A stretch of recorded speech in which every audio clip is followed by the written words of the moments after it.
মাননীয় মুখ্যমন্ত্রী জোরহাত করে ক্ষমা চাচ্ছে। কাদের কাছে ক্ষমা চাচ্ছে, কিসের জন্য ক্ষমা চাচ্ছে শুনুন আপনারা সোহান নিউজ 24-এর মাধ্যমে।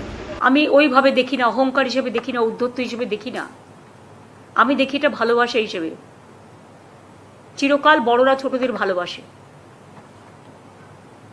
আমি জানি অনেক সিনিয়র ডাক্তার কষ্ট করেও কাজ করছে, তাদের সকলকে আমাদের অভিনন্দন রইল। বাংলার মানুষের আবেগের কাছে আমি বলবো, আমি ক্ষমা চাইছি আপনাদের কাছে। আপনারাও আশায় ছিলেন আজকে সমস্যাটা সমাধান হয়ে যাবে। আমি 2 ঘন্টা বসে আছি, আমি 3 দিন ধরে বসে আছি।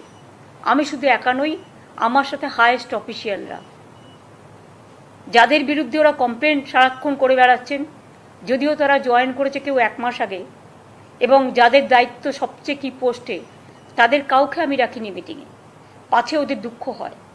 তা সত্ত্বেও মিটিং ডেকে মিটিংয়ে আসবে বলে নবান্নর গেট থেকেও যারা এলেন না, তাদের আমি আবার ক্ষমা করে দিলাম। তাদের কাছে আমার আবেদন থাকবে, আপনারা কাজে যোগদান করুন, আর্ত পেশেন্টদের বাঁচান, আর যেন কোনো মৃত্যু না হয় বাংলায়। আর আমি chief secretary, home secretary, DG যারা আছেন তাদের বলে দেবো, যদি এরপরেও তারা বসতে চান আপনারা বসুন তাদের সাথে। আমার দিক থেকে আমি আমার সাধ্যমতো চেষ্টা করলাম। I tried my best to sit with the junior doctors. I spent 3 days for them. আমরা বলেছিলাম ওপেন মাইন্ড নিয়ে আসুন, কোনো ডিম্যান্ডস বা কোনো পার্টিকুলার ইস্যু নয়, আপনারা আলোচনা করুন যেটা আলোচনা করতে চান, কিন্তু খোলা মনে। আপনাদেরও কোনো দড়ির বাঁধন নেই, আমাদেরও নেই। হয়তো কথা বলতে বলতে 5টা নতুন কথা আসতে পারে, 5টা নতুন কথা সংযোজন হতে পারে, 5টা পুরনো কথা ওখান থেকে চলে যেতে পারে। কথা বললে তবেই সমস্যা যদি থাকে সমাধান হয়। এর আগেও আমি 2 দিন, গতকাল এবং গত পরশু, হায়েস্ট অথরিটি মানে চিফ মিনিস্টার বোঝায় অব দ্য স্টেট, আমরা 2 দিন অপেক্ষা করেছিলাম আরও 2 ঘন্টা করে। ভেবেছিলাম তারা আসবেন, হয়তো আসতে পারেননি। যাই হোক, ওরা ছোট, আমাদের কাজ হচ্ছে তাদের আবেগকে মর্যাদা দিয়ে তাদের ক্ষমা করে দেওয়া। আমরা ক্ষমা করে দিয়েছি।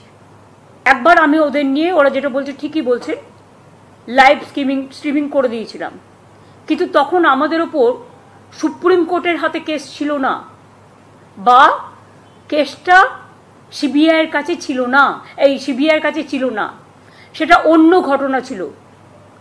এখানে আমাদের মনে রাখতে হবে, আমরা রেকর্ডিং করবার সিস্টেম করেছিলাম, সেটা চিঠিতে লিখে দিয়েছিলাম যে মিটিংটা যখন হবে সবটাই রেকর্ডেড হবে, স্বচ্ছতা মানবার জন্য এবং sanctity of the proceedings, ensuring that all discussions are actually accurately documented. আমরা 3টে ভিডিও ক্যামেরা রেখে দিয়েছিলাম, এবং তারা যদি চাইতো আমরা শেয়ার করতেও তখন পারতাম, সুপ্রিম কোর্টের পারমিশন নিয়ে। কিন্তু ভিডিওতে টোটালটাই রেকর্ডিং করার ব্যবস্থা হয়েছিল। ডাইরেক্ট সুপ্রিম কোর্ট যেটা লাইভ টেলিকাস্ট করতে পারে, আমরা পারি না। তার কারণ হচ্ছে it is not the judiciary. আর যখন একটা বিচারের ব্যবস্থা, highest supreme court, highest judiciary, সেখানে কেস চলছে, কেস বিচারাধীন, এবং কেসটা সিবিআই দেখছেন, আপনারা জানেন তারা লাইভ করতে পারেন, কিন্তু মিডিয়া পর্যন্ত মিডিয়া ট্রায়াল করতে পারে না, সেফটি, সিকিউরিটি এবং কেসের ব্যাপারে আলোচনা করতে পারে না। এমনি আলোচনা করতে পারে, কিন্তু যে ইনভেস্টিগেশন হচ্ছে, ইনভেস্টিগেশন সম্বন্ধে আলোচনা করতে পারে না। এটা বিচারের রায় আছে।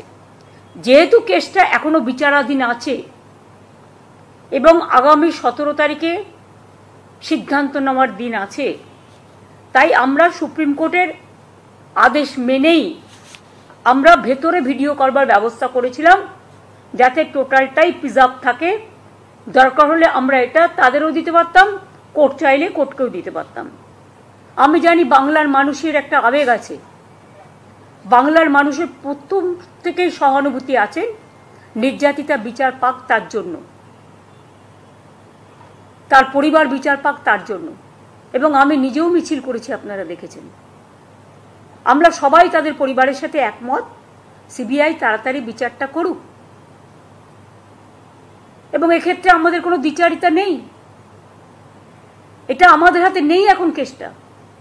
কেসটা এখন মাননীয় উচ্চ আদালতে